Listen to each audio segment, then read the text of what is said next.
जय हिंद। इस वीडियो में हम समझेंगे कि बिजली घर में बिजली कैसे बनाई जाती है, कैसे ट्रेन से कोयला लाकर कोल यार्ड से उसे हम लोग बॉयलर में पहुंचाकर स्टीम बनाते हैं और टरबाइन के द्वारा अल्टरनेटर को घुमाकर हम करंट बनाकर भेज देते हैं। साथ ही इसमें वाटर साइकिल कैसे चलता है उसको समझते हैं। ये काफ़ी कॉम्प्लिकेटेड है, लेकिन इसमें एनिमेशन के द्वारा आपको काफ़ी ईजिली समझ में आ जाएगा।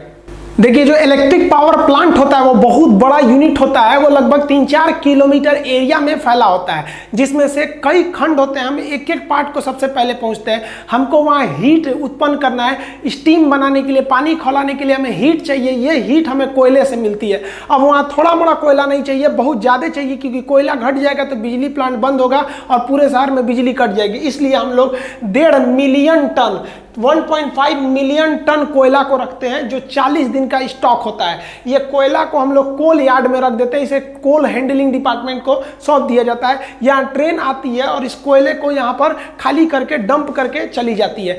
कोल यार्ड में जब ट्रेन पहुंचती है तो इस ट्रेन से कोयले को नीचे गिरा लिया जाता है और नीचे इसका स्टोरेज बना रहता है, जो पूरे प्लांट तक लेके जा सकता है। एक एक करके हर एक वैगन से कोयले को गिरा दिया जाता है, रिलीज करके नीचे स्टोरेज में। इसे खाली करने की कई विधियां होती हैं। देखिए क्या किया जाता है, जो कभी कभी जो बॉक्सेन वाले डिब्बे होते हैं जो ऊपर से खुले रहते हैं, उनको ले आया जाता है और उनकी कॉपलिंग को छोड़ा दिया जाता है, जिससे वो एक डिब्बे से दूसरे में पकड़े रहते हैं। और उसके बाद ये जो मशीन होती है, लिफ्ट मशीन, इसको पूरी तरह से उल्टा कर देती है, जिस वजह से इसमें का सारा कोयला थर्मल पावर प्लांट के कोल यार्ड में नीचे चला जाता है और नीचे इसे कन्वेयर द्वारा उठा लिया जाता है। फिर इसको ये मशीन जो है केवल इसी बॉगी को पकड़ती है और फिर सीधा रख देती है। फिर उसकी कॉपलिंग को कर दिया जाता है और इस ट्रेन को आगे के लिए रवाना कर दिया जाता है। तो कई विधियां द्वारा इस कोयला को कोल यार्ड में खाली किया जाता है। एक मशीन द्वारा उस गिराए गए कोयले को हम लोग उठा लेते हैं। जैसे ये मशीन देख रहे हैं, तो ये यहाँ से ऐसे उठा लेगा यहाँ से और इस पर गिरा देगा, ये कन्वेयर द्वारा, और ये इस पर गिरेगा ना, तो इस रास्ते से ये आगे जा सकता है। यहाँ से कोयला उठाएगा और इसी कन्वेयर पे गिराएगा, इसके रास्ते ये यहाँ आके यहाँ गिरेगा और यहाँ से ये मशीन द्वारा आगे बढ़ जाएगा। कोल यार्ड से कोयले को उठाने के लिए बहुत ही बड़ी ये भारी भरकम मशीन का प्रयोग किया जाता है। ये काफ़ी दूरी तक चल सकती है और इसके लिए एक ट्रैक बना होता है और ये अपने हाथ से कोयला उठा सकती है। इसका जो हैंडल होता है ये काफी दूर तक जा सकता है, अगल बगल के यार्ड तक, और ये मशीन को फिर आगे पीछे चलाया भी जा सकता है। ये ऊपर नीचे भी खिसक सकती है। देखिए, इस मशीन का जो अगला दांत होता है ना, वो आगे की ओर होता है। तो ये इस तरह से कोयले को उठा लेता है और इस साइड में ले जाके पटक देता है। आप देखिए, इधर जाएगा तो ये उठेगा और इस तरह से उठाते हुए जाएगा ये, और जब उस साइड का सर्किल चलेगा तो ये अपने ऊपर इस साइड में ले जाके कन्वेयर बेल्ट के ऊपर पटक देगा सारा कोयला। तो इधर से लोड होगा और इसी मशीन द्वारा उस साइड में अनलोड हो जाएगा। इस तरह से करने से आप यहाँ क्लोज लुक में देखिएगा तो ये नीचे से ऐसे उठा के ले आ रहा है और अपने ही पास गिरा ले रहा है। जैसे ये इधर से जाएगा और इस साइड में ले आके यहीं पर गिरा ले रहा है। जस्ट इसके नीचे आपका कन्वेयर बेल्ट जो इस पूरे कोयले को आगे भेजेगा और ये यहीं पे इसको डंप कर देता है। देखिए, यहाँ से ये निकल गया कन्वेयर बेल्ट पर। ये कन्वेयर बेल्ट पूरे प्लांट तक आगे की ओर कोयला को पहुंचा देता है, जहां तक इसको जरूरत है प्लांट में, चाहे वो कितना भी आगे प्लांट हो। तो किसी भी पावर प्लांट में कोल हैंडलिंग बहुत बड़ा एरिया होता है। कन्वेयर बेल्ट जो होता है, एक पट्टी होती है, दोहरी पट्टी, जो किसी रोटेटर पर घूमती रहती है। जैसे यहाँ हम कोई चीज को गिराएंगे तो ये इसी पर घूमते रहेगा। अब ये पट्टी यहाँ जाके अंदर हो गई है तो मटेरियल यहीं गिर जाएगा। तो एक ही पट्टी द्वारा हम इसको गिराते रहेंगे। अगर मान लीजिए इससे भी आगे ले जाना है तो एक और कन्वेयर बेल्ट यहाँ लगा देंगे, वो इससे भी आगे ले जाएगा। नहीं तो यहीं पे काम है तो यहीं पे छोड़ देंगे हम। तो ये कन्वेयर बेल्ट जोड़ के हम किसी भी चीज को बहुत आगे तक ले जा सकते हैं। ये जो कोयला होता है इसका कोई आकार ही फिक्स नहीं होता है। ये बड़ा भी हो सकता है, छोटा भी हो सकता है। तो इस कोयला को इस कन्वेयर बेल्ट के माध्यम से आगे भेजते हैं हम लोग क्रशर मशीन में। क्रशर मशीन क्या होता है, कोयले को छोटे छोटे टुकड़ों में तोड़ देता है, लेकिन इन टुकड़ों को हम अभी भी आगे जलने के लिए नहीं भेजते हैं। इसको इसके आगे फिर इस कन्वेयर बेल्ट द्वारा इसे हम पल्वराइज करने के लिए, मतलब पाउडर बनाने के लिए एक बाउल मिल में भेजते हैं। ये बाउल मिल में ये जो कोयला होता है एकदम पाउडर की तरह हो जाता है। जितना पतला पाउडर हम लोग लगाते हैं चेहरे पे ना, उस तरह से ये पाउडर को पीस के एकदम आटा बना देता है, ताकि पूरा कंप्लीट जल जाए। अंदर उसके जो ऐश यानी राख है वो बहुत ही कम बने। तो आप सोचिए, किसी भी पावर प्लांट का सबसे ज्यादा अगर कोई एरिया ऑक्युपाई करता है ना, तो 50% एरिया तो कोल यार्ड ही लेके चला जाता है। सोचिए, एक ट्रेन को ले आने का जगह बनाना रहता है पूरा स्टेशन की तरह। वहां ट्रेन आएगी, फिर उसको खाली करना है, फिर सोचिए 1.5 मिलियन टन कोयला को रखने के लिए जगह बनाना लगाना है, फिर उसके लिए कन्वेयर बनाना है। तो ज़्यादातर एरिया पावर प्लांट का, बिजली घर का, वो उसका अप्रोक्स 50% एरिया लेके चला जाता है आपका केवल कोल यार्ड हैंडलिंग डिपार्टमेंट। देखिए, अब जो कोयला आता है वो पल्वराइज होता है, मतलब एकदम पाउडर की तरह होता है, और उसे कोयला को हम लोग बॉयलर मशीन में डालते हैं। बॉयलर एक ऐसी मशीन होती है जिसमें आग लगाया जाता है, बॉयल किया जाता है, किसी चीज को ऊपर रख, नीचे फर्नेस यानी भट्टी में आग लगाकर ऊपर किसी चीज को बॉयल करना, उबालना, बॉयलर कहलाता है। तो इस बॉयलर में कभी भी हम लोग बड़े बड़े कोयले को नहीं डालते हैं, बल्कि वो पल्वराइज कोयले को डालते हैं पाउडर की तरह। जैसे इसमें पाउडर की तरह डालते हैं, ये कोयला यहाँ पर जलने लगता है। देखिए, जो बॉयलर होता है, जब इसमें कोयला जलता है तो कोयले के जो भारी कण होते हैं वो नीचे बैठ जाते हैं, तो उसकी गंदगी ज्यादातर नीचे चली जाती है, और जो ऊपर रहते हैं उन्हें फ्लाई एश कहते हैं, वो फ्लू एयर के रूप में वो ऊपर का धुआं निकल जाता है। और इसमें इस तरह से गर्म हवा की जाती है, जिसे प्री हीटेड एयर कहते हैं, कि कोयले की जो नमी है वो सूख जाए और कोयला अच्छे से इसमें जल सके, और पाइप के रास्ते से इसमें पानी आता है, और इसके जितने भी बॉटम एश होते हैं वो नीचे चले आते हैं, और फ्लाई एश जो उड़ने वाले धुआं होते हैं वो ऊपर चले जाते हैं, और ये जाके पूरे ये ट्यूब को गर्म कर देता है जिसमें पानी भरा रहता है, जिससे कि स्टीम बनते हैं। बॉयलर में जो पानी डाला जाता है वो पानी पाइप के रूप में रहता है। आप देखिए, पूरा पाइप के अंदर पानी है और इसमें आग लगा हुआ है, ये कोयले का जो पाउडर के रूप में वही आग लगा हुआ है। अब आप बताइए, ये आग के संपर्क में ये जितने पाइप हैं, इन पाइप में पानी है। अब ये नीले रंग के दिख रहे हैं, गर्म होकर लाल हो जाएंगे, और ये ऊपर बॉयलर का जो टंकी रहता है इसी में से पानी आ रहा होता है। ये पानी नीचे के आग के द्वारा पाइप के अंदर ही स्टीम बनने लगता है और सुपर हीटेड हो जाता है। बॉयलर के ऊपरी भाग में एकदम सुपर हीट, एकदम स्टीम बन जाता है, और इस स्टीम को इस बॉयलर से आगे निकाला जाता है। ये कोयला जब जलता है तो इसके ऊपर पानी रखा रहता है, पानी की एक टंकी रहती है, अतः यह कोयला जल के उस पानी की टंकी को गर्म करके स्टीम बनाता है। तो स्टीम बनाएंगे तो हम आगे के फंक्शन को समझने से पहले अभी यही कोयले का निपटारा कर देते हैं। कोयला जल के स्टीम बन गया, बचेगा क्या? धुआं बचेगा और राख बचेगा। अब दो तरह की राख होती है, जो भारी राख होती है वो नीचे की ओर चली जाती है, जिसे हम लोग बॉटम ऐश कहते हैं। बॉटम ऐश मतलब नीचे चले आना। तो ये बॉटम ऐश को नीचे जो होता है, एक जाली होता है जो वाइब्रेट करता है, सारा राख नीचे चला जाता है और इसे एक स्टोर में रख लिया जाता है, और इसे सीमेंट कंपनी को दे दिया जाता है, जिसमें सीमेंट बनाने के काम में आता है ये। तो बॉटम ऐश ऐसे चला गया। लेकिन जो उड़ रहा था इसमें, अभी जो आगे उड़ रहा था ऊपर की ओर, उसे फ्लाई ऐश कहते हैं, उड़ता हुआ राख। ऐश मतलब राख होता है, तो फ्लाई ऐश मतलब उड़ता हुआ राख। अब आप बताइए, उड़ता हुआ राख को अगर इस चिमनी के माध्यम से ऊपर भेज देंगे तो पूरे हवा में ये कोयला भर जाएगा, सांस लेंगे तो फेफड़े पे चिपक जाएगा काला काला। तो हमको जरूरी है कि इस धुएं में से जितने भी हानिकारक चीजें उनको छान लिया जाए। तो इसको छानने के लिए इस बॉयलर का धुआं जहां से बाहर निकलता है वहां पर एक मशीन लगा दिया जाता है, जिसे कहते हैं इलेक्ट्रोस्टैटिक प्रिसिपिटेटर। ये क्या करता है? ये निगेटिव चार्ज होता है और किसी भी धूल कण को अपने पास चिपका लेता है। जो बड़े बड़े धूल कण थे वो तो बॉटम ऐश के रूप में नीचे चले गए, जो छोटे छोटे फ्लाई ऐश थे उनको ये ESP डिवाइस यानी इलेक्ट्रोस्टैटिक्स प्रिसिपिटेटर क्या करता है? अपने पास इकट्ठा करके रख लेता है, और उसके बाद से इसको छोड़ता है ये हवा में, इस टावर इसके माध्यम द्वारा, चिमनी के द्वारा। तो ये कम हानिकारक होते हैं। अभी के समय सबको भी, किसी भी कंपनी को जो बिजली घर चला रही है उसको ESP डिवाइस लगाना जरूरी है। कहेगा कि ESP डिवाइस का काम क्या होता है? तो प्रदूषण को कम करना है। धुआं तो निकाल दिए, अब हम समझते हैं बॉयलर क्या है। तो देखिए, यहाँ पर ये जो बॉयलर था इसका हम धुआं निकाल दिए। अब बॉयलर में क्या होता है? एक भट्टी होता है, फर्नेस, भट्टी मतलब फर्नेस होता है। तो इसके नीचे से तो चला गया आपका बॉटम ऐश, और ऊपर से धुआं निकाल दिया है। जो इसमें आग जल रही है उस गर्म हवा को हम लोग फ्लू गैसेस कहते हैं। ये फ्लू गैस क्या होती है? पानी को खौलाती है। अब आपको लगेगा यहां से यहां तक एक बड़ा सा टंकी रहता है। गलत बात है, ये टंकी नहीं रहता है, बल्कि इसमें छोटे छोटे पाइप रहते हैं और उस पाइप में पानी आया रहता है। अब ये पाइप जो होते हैं छोटे छोटे रहते हैं, पतले पतले, इसलिए पानी का एरिया कम रहता है, वो चारों ओर से गर्म हो जाते हैं। और एक पाइप दूसरे पाइप से टच में नहीं रहता है, ऐसे लटका रहता है, उसके चारों ओर आग रहती है, तो ये बहुत ही जल्दी गर्म हो जाता है। नीचे का एरिया गर्म होता है, ऊपर में तो एकदम ये सुपर हीट हो जाता है पानी। अब ये पानी आता कहाँ से? तो पानी नीचे के रास्ते से आता है, ऐसे चढ़ाया जाता है, इसको नीचे से पाइप से चढ़ाया जाता है, जानबूझ के इसको टच करके चढ़ाया जाता है ताकि ये जब जलने के लिए जाए, खोलने के लिए जाए तो उससे पहले ही ये यहाँ इसके संपर्क में आ जाए और यहाँ संपर्क में आने से पहले ही थोड़ा और गर्म हो जाए। तो पानी को मेन बॉयलर में जाने से पहले ही इस आग के संपर्क में लाकर थोड़ा सा गर्म करने से हमें इकोनॉमिकली थोड़ा ज़्यादा फायदा होता है।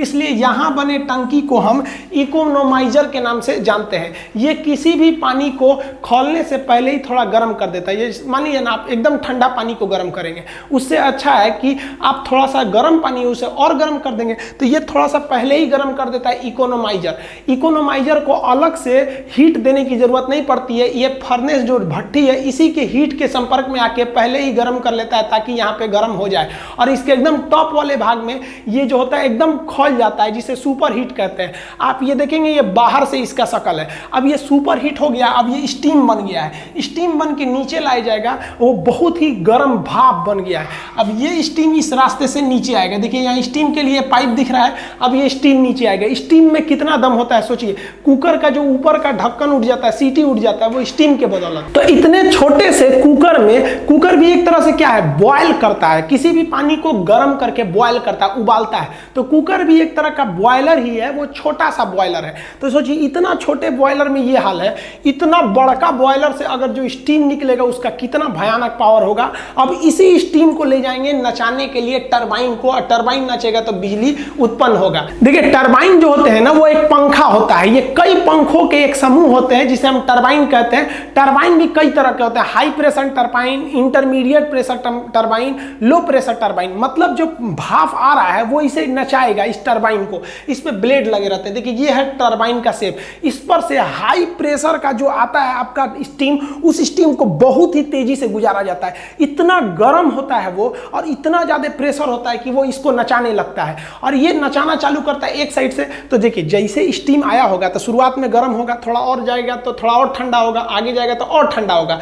तो इसके एक हिस्सा को कहते हैं हाई प्रेशर टरबाइन। जब स्टार्ट करता है तब वहां बहुत ही ज्यादा गर्म रहता है, आगे जाएगा तो थोड़ा और ठंडा होगा स्टीम, तो इसे कहते हैं हम लोग इंटरमीडिएट टरबाइन। आगे गया तो लो प्रेशर टरबाइन, मतलब एकदम आगे जाने पर लो हो जाता है। तो टरबाइन घूमता है। यही टरबाइन जो होता है ये पूरे पावर प्लांट का हार्ट, हृदय कहा जाता है। इसे घुमाने के लिए स्टीम की जरूरत पड़ती है। तो अभी तक जो बना रहे थे हम लोग स्टीम कोयला से, वो केवल और केवल इसी टरबाइन को घुमाने के लिए। लेकिन एक समस्या सोचिए, ये खुले हुए टरबाइन पर अगर स्टीम मारेंगे तो भाप तो बिखर जाएगा, उतना प्रेशर नहीं लगा पाएगा। तो इसको क्या किया जाता है ना, ढक दिया जाता है। जैसे ये टरबाइन है ना, तो इसको चारों ओर से ढक दिया जाता है, इसका एक प्लेट से ऐसे ढक दिया जाएगा। जैसे यहाँ देखिए, यहाँ पर ढका हुआ, आधा ढका हुआ है यहाँ पर, यहाँ से प्रेशर घुसा दिया जाता है इसके अंदर। जो स्टीम के अंदर प्रेशर जाता है वो इस रास्ते भेज दिया जाता है ताकि स्टीम यहाँ से अंदर जाके टरबाइन को घुमा सके। यहाँ देखिए ये जो पीला वाला पार्ट दिख रहा है आपको, यही है आपका टरबाइन। अब इसके अंदर स्टीम कहाँ से गया, तो ये देखिए ये वाला एरिया जो है ना, ये ऊपर से ये स्टीम इसको लेके आया, इसके अंदर ले गया स्टीम। अब देखिए ये इसके अंदर चला गया तो स्टीम बाहर नहीं निकल पाएगा और अंदर टरबाइन को खूब तेज नचाएगा। और टरबाइन नचेगा तो टरबाइन से जुड़ा रहता है जनरेटर। ये जो जनरेटर होता है यही चलने लगेगा और इसी से हमको बिजली मिलेगी। टरबाइन में जब स्टीम पहुंचता है तो सबसे पहले जो होता है हाई प्रेशर टरबाइन घूमता है, जिसका साइज छोटा होता है, क्योंकि जो स्टीम आ रही है ये पहले गर्म है, इसका प्रेशर बहुत ज़्यादा है। ये इसको घुमाने के बाद इंटरमीडिएट पे जाती है, फिर एकदम लो प्रेशर टरबाइन, ये बड़ा होता है, इसको घुमाना ईजी होता है, तो ये कम प्रेशर पे भी घूम जाता है। इसको घुमाने के बाद अब ये घूमेगा तो इसी से जुड़ा हुआ है उधर का अल्टरनेटर, वो जनरेटर घूम जाएगा और जो यहाँ में स्टीम बना हुआ है भाप, उसे नीचे की ओर कंडेंसर में भेज दिया जाता है। देखिए इस रास्ते से जैसे ही इसमें गर्म एकदम हॉट स्टीम पहुंचेगा, भाप पहुंचेगा, तो भाप में बहुत ज़्यादा ताकत होता है, वो इसको नचाएगा। ये जैसे नचेगा तो जो इसके बीच का रॉड है जिसे शाफ्ट कहते हैं, इस शाफ्ट को इस जनरेटर के शाफ्ट से जोड़ दिया गया है। अब ये जनरेटर नचने लगेगा। अब ये काफ़ी हैवी शाफ्ट है, ये जितना तेज नचेगा उतना ही तेज ये इस जनरेटर को नचाएगा। आप कहेंगे जनरेटर से बिजली मिलता है, घर पे भी तो जनरेटर चलाते हैं, तो सेम चीज़ तो घर पे भी करते हैं। यहाँ कोयला जला के कर रहे हैं और घर पे आप डीजल जला के करते हैं, लेकिन उसका पावर कम होता है, इसका पावर बहुत ज़्यादा होता है। ये जनरेटर जो होता है ना आपके घर के बराबर होता है, इतना बड़ा जनरेटर होता है, तो नचाने के लिए ज़्यादा एनर्जी की जरूरत पड़ती है। आप समझते हैं इस जनरेटर के अंदर क्या सिस्टम होता है। देखिए ओरेस्टेड नामक एक वैज्ञानिक थे, इन्होंने कहा था कि जब बहुत ही तेज करंट जाता है, बहुत हाई वोल्टेज का करंट जाएगा तो उससे चुंबक पैदा हो जाएगा। आप देखे भी होंगे हाई वोल्टेज का जब करंट जाता है तो उसके अगल बगल में मैग्नेटिक फील्ड आता है, आपको खींच सकता है थोड़े दूर पर ही, उसे हम लोग वर्चुअल कंडक्टर भी कहते हैं, दूर से ही खींच लेता है।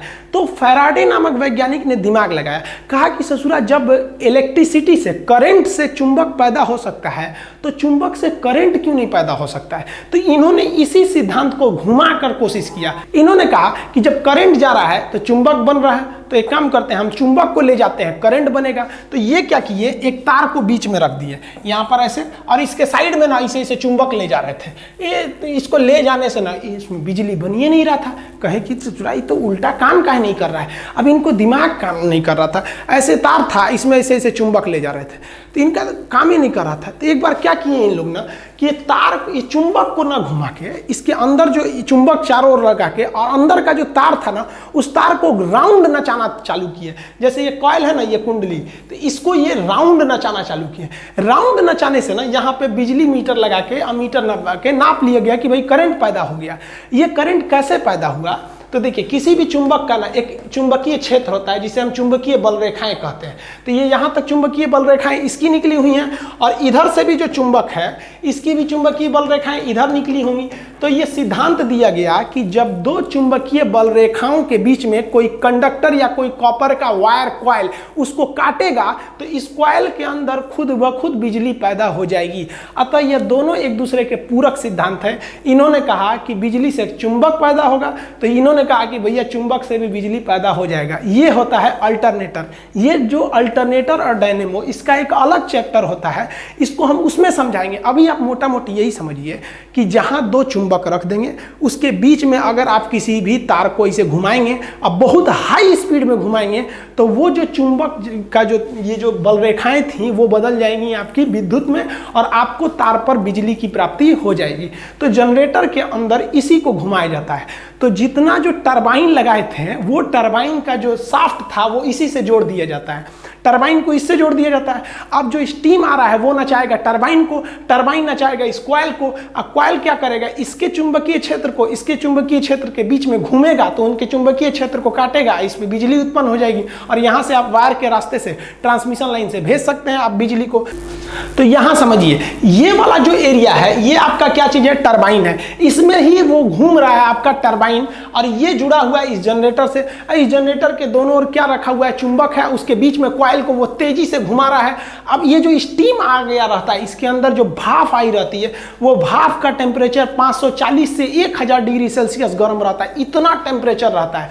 और वो भाप इतना ज्यादा दबाव बजाती है कि टरबाइन के एक ब्लेड पर 250 केजी का प्रेशर लगाती है। इतना भयानक, सोचिए 250 केजी का मतलब 4 आदमी के बराबर। एक पंखा पर अगर 4 आदमी के बराबर इसे मारा जाए लोड, ऐसे कितना तेज घूमेगा। तो इतना तेज प्रेशर से वो टरबाइन नचता है। अब ये टरबाइन आगे जुड़ गया रहता है इस जनरेटर से, जनरेटर को ही, जनरेटर के अंदर के भाग को हम लोग अल्टरनेटर कहते हैं। जैसे ये देखिए टरबाइन है, ये अंदर अंदर जुड़ा हुआ है इस वाले जनरेटर के हिस्सा से, ये अल्टरनेटर हो गया यहाँ पर। अब ये अल्टरनेटर जो होता है घूमता है 3000 आरपीएम, यानी राउंड पर मिनट, 1 मिनट में 3000 बार घूम जाता है, जिससे कि चुंबकीय फ्लक्स कटने लगते हैं और बिजली बनने लगता है। जैसे देखिए ये है आपका टरबाइन, इस टरबाइन में स्टीम आया होगा और वो स्टीम घुमाया होगा। ये है शाफ्ट, शाफ्ट उसको कहते हैं जिस पर कोई भी चीज घूम रही होती है।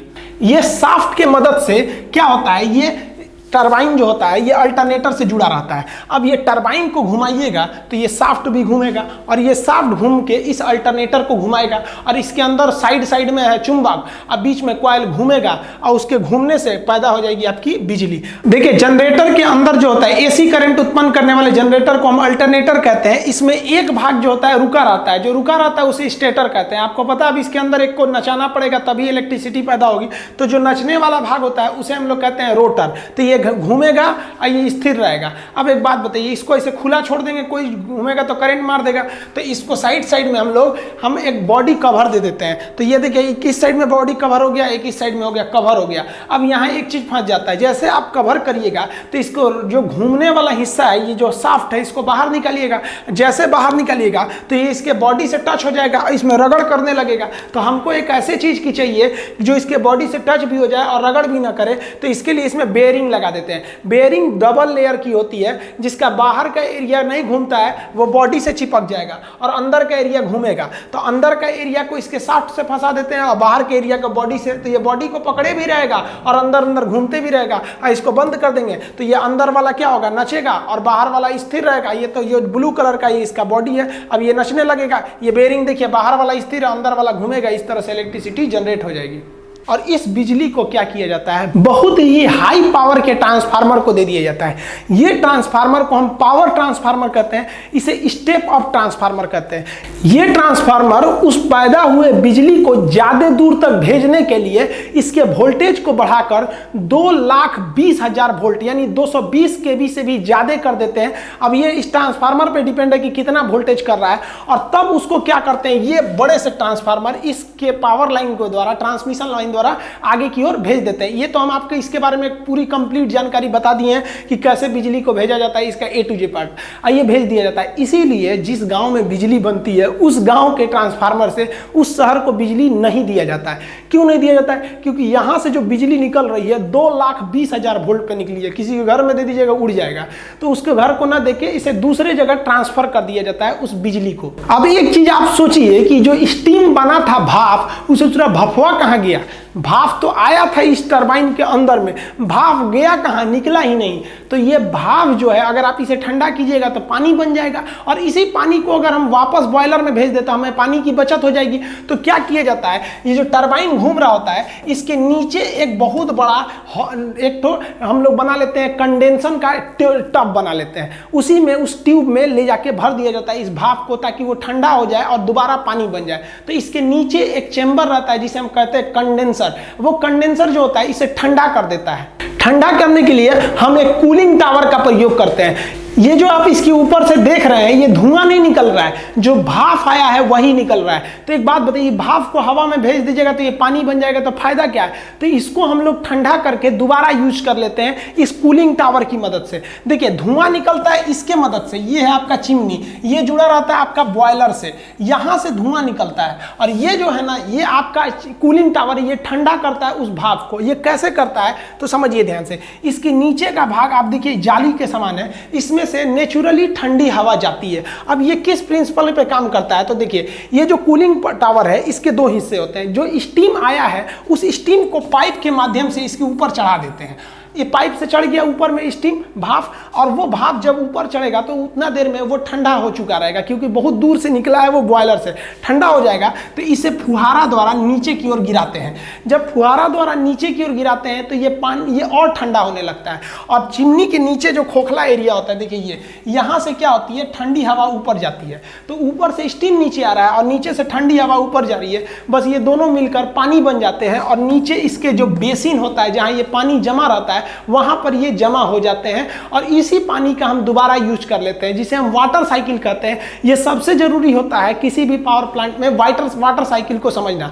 तो ये जो कूलिंग टावर है, इसमें हम लोग स्टीम को नीचे से नहीं भेजते हैं, जो टरबाइन से बचा हुआ स्टीम नीचे गया था उसे मोटर की मदद से खींच के हम लोग इस कूलिंग टावर से बीच से गिराते हैं। ये खोखला होता है, और ये जब नीचे आता है तो एयर के संपर्क में आके पानी बन जाता है और ये बेसिन में जमा हो जाता है। लेकिन 100% पानी नहीं बन पाता है, वही जो थोड़ा बहुत पानी नहीं बन पाया रहता है वो भाप बन के बाहर निकल जाता है। ये 0% प्रदूषण करता है। ये तो पानी है, एक तरह से बन जाएगा पानी में। वाटर साइकिल सबसे जरूरी होता है। देखिए जब भी बिजली घर को लगाया जाता है तो उसे कोयले की बहुत ज्यादा जरूरत है, इसलिए उसमें ट्रेन का एक यार्ड बना देते हैं। और पानी की तो निरंतर जरूरत है, क्योंकि स्टीम के बिना आखिर टरबाइन नचाएंगे कैसे, तो इतना पानी लाएंगे कैसे। तो उसके लिए हम उसको नदी के पास सेट कर देते हैं, किसी भी रिवर के पास हम लोग क्या करते हैं, उसे सेट कर देते हैं। लेकिन नदी का पानी इतना तो साफ रहता नहीं है, और नदी के पानी का लेवल हमेशा एक जैसा नहीं रहता है, कभी वो लेवल घट जाएगा, कभी बढ़ जाएगा। तो इस नदी के पानी से हम मोटर की मदद से एक अपना तालाब बना लेते हैं, जिस तालाब को हम लोग रिजर्वायर या जलाशय कहते हैं। तो किसी भी पावर प्लांट का अपना एक तालाब होता है, वो नदी से ही पानी को खींच लेता है। अब नदी के पानी उतना भी आपको उसमें मिनरल्स रहते हैं, तरह तरह के रहते हैं, कैल्शियम रहता है, ये सब रहता है। इस सब अगर कैल्शियम आयरन की मात्रा रहेगी तो पानी जल्दी भाप नहीं बनेगा। तो क्या किया जाता है, उस पानी को हम डीमिनरलाइज कहते हैं। तो डीमिनरलाइज करने वाले प्लांट को हम डीएम प्लांट कहते हैं। तो ये रिजर्वायर से हम इसको डीमिनरलाइज करके उसमें केवल H2O छोड़ते हैं उस पानी में, और ये पानी को हम क्या करते हैं, यहाँ से भेज देते हैं हम लोग ये कूलिंग टावर के नीचे बेसिन में।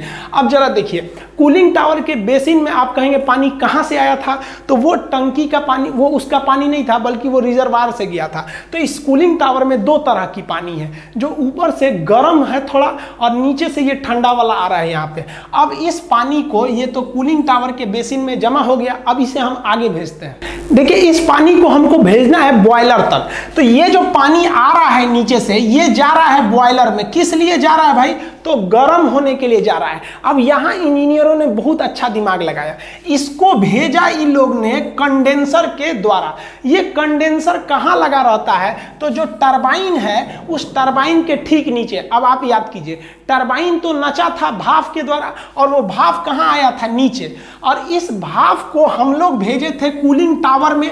अब जानबूझ के इन दोनों पाइप को एक दूसरे के ऊपर सटा के भेजा जाता है, ताकि जो गर्म हवा निकली है ये जा रही है ठंडा होने के लिए। तो जब ये ठंडा होने के लिए जाएगा तो इधर से रिजर्वायर में होते हुए डीएम प्लांट से जो ठंडा पानी आ रहा है, ये ठंडा पानी इसके संपर्क में जैसे आएगा तो ये वाला जो आपका स्टीम है, इसी के संपर्क में आने से यहीं से पानी बनना चालू हो जाएगा, ताकि यहाँ जाकर पानी बनने में आसानी हो जाए। और साथ ही साथ ये जो पानी जा रहा है डीएम प्लांट से, ये बॉयलर में गर्म होने के लिए जा रहा है, तो इस गर्म स्टीम के संपर्क में आने से ये यहीं पर प्री हीट हो जाता है, थोड़ा पहले ही गर्म हो जाता है। तो हल्का सा तो ये यहीं गर्म हो गया। अब एक चीज ध्यान दीजिए, इसको हम लोग चाहते तो डायरेक्ट यहां से चढ़ा देते ऊपर की ओर, लेकिन ऊपर की ओर जानबूझकर नहीं चढ़ाया गया, क्योंकि डायरेक्ट पानी चढ़ाएंगे तो उस पानी का टेम्परेचर अभी भी बहुत ही ज्यादा ठंडा है, बहुत ज्यादा गर्म नहीं है। तो इसको क्या किया जाता है, आप याद कीजिए कि जो यहाँ पर हमारा जो यहाँ बॉयलर था, बॉयलर के सटा के यहाँ एक टंकी रहती है छोटी सी, जिसे हम लोग कहते हैं इकोनोमाइजर। ये क्या करता है, पानी इस इकोनोमाइजर के रास्ते जाता है, और ये इकोनोमाइजर इसी ही भट्ठी से गर्मी ले लेता है, हीट ले लेता है, जिससे कि हमको इकोनॉमिकली थोड़ी बचत हो जाती है, और ये पानी पहले ही गर्म हो जाता है, प्री हीट हो जाता है। और उसके बाद इसको इस साइड ले आते हैं पतले पतले पाइप द्वारा, और इस पाइप को यहाँ घुमाते हैं इस तरह से। अब ये पाइप में पानी भरा हुआ है, ये पानी गर्म होने लगेगा, और गर्म होने के बाद ये क्या बनेगा, भाप बनेगा, भाप बन के स्टीम बनेगा। अब आप बताइए स्टीम कहाँ जाएगा, ये टरबाइन में जाएगा, टरबाइन को नचाएगा। यहाँ से आपको दो साइकिल आगे बढ़ेंगे। एक साइकिल हो जाएगा वाटर साइकिल की पानी कैसे फ्लो कर रहा है, दूसरा हो जाएगा आपका कि बिजली कैसे बन रही है। तो पहले हम लोग वाटर फ्लो को समझते हैं, वाटर कैसे फ्लो हो रहा है। तो स्टीम जो यहाँ पे है बाबू देखिए ध्यान से, ये स्टीम जो है इस टरबाइन को नचा के अंदर घुस जाएगा, अंदर घुस के ये वाटर कूलर में जाएगा, वाटर कूलर में ये कूलिंग टावर में ठंडा होकर नीचे बेसिन में पहुंच जाएगा। बेसिन में एक्स्ट्रा पानी कहाँ से आ रहा था, तो नदी से। नदी से के कैसे आएगा, रिजर्वायर में। रिजर्वायर के बाद ये डीएम प्लांट के माध्यम से इसमें पहुंचेगा। इसके बाद से ये कहां जाएगा भाई, तो ये आगे बढ़ेगा। अब ये आगे बढ़ेगा इस पाइप से कंडेंसर के होते हुए इकोनोमाइजर के पास पहुंचेगा। अब इकोनोमाइजर से ये कहां पहुंच जाएगा, बॉयलर में। बॉयलर में गर्म होने के बाद स्टीम बनेगा, स्टीम पहुंचेगा कहां, टरबाइन में। टरबाइन के बाद कंडेंसर, कंडेंसर के बाद कूलिंग टावर, कूलिंग टावर के नीचे बेसिन, फिर नदी वाला पानी मिल के फिर कहां जाएगा, बॉयलर में। तो ये वाला जो हिस्सा है ये आपका चल रहा है आपका वाटर साइकिल। लेकिन इस वाटर साइकिल के अलावा अगर आप सोचेंगे करंट साइकिल को देखने के लिए, तो करंट कैसे बन रहा है, बॉयलर में बन रहा है स्टीम, स्टीम जाके नचा रहा है किसको, टरबाइन को, टरबाइन किसको नचा रहा है, अल्टरनेटर को, अल्टरनेटर जुड़ा है ट्रांसफार्मर से, बिजली बना के भेज दिया। तो बिजली घर में मेनली चीज होती है टरबाइन और जनरेटर, यही मेन होता है। अल्टरनेटर, जनरेटर के अंदर होता है अल्टरनेटर, ये दो मेन चीज हो गए। अब टोटल साइकिल अगर आप देखेंगे तो एक कोयला का साइकिल चल रहा है, वो कैसे हो रहा है, एक वाटर साइकिल है और एक करंट की साइकिल है। करंट साइकिल सबसे छोटा है, बॉयलर से स्टीम बना, वो आया टरबाइन में, टरबाइन नचा और वो अल्टरनेटर को दिया, वो नचा के बिजली बना दिया, ये निकल गया आपका करंट साइकिल। अगर पानी का साइकिल देखेंगे तो नदी के रिजर्वायर से आया ये डीएम प्लांट में, ये गया कूलिंग टावर के बेसिन में नीचे वाले भाग में, और बेसिन से ये आगे बढ़ा, ये कंडेंसर होते हुए इकोनोमाइजर से बॉयलर में पहुंच गया, बॉयलर से स्टीम बन के ये कहाँ गया, टरबाइन में, टरबाइन के नीचे फिर जाके ये भाप बन गया और ये कूलिंग टावर में चला गया। ये वाटर साइकिल हो गया। कोल साइकिल देखेंगे, कोयला कैसे आ रहा है, तो ट्रेन के रास्ते से कोल यार्ड में आया, कोल यार्ड के बाद उसको क्रश किया गया, क्रशर के बाद उसे पल्वराइज किया गया बॉल मिल में, उसके बाद इसे किस में भेजा गया हम लोग ने, बॉयलर में। बॉयलर में ये जला तो जो ऊपर उड़ गया उसे कहा गया फ्लाई ऐश, जो नीचे बैठ गया उसे कहा गया बॉटम ऐश।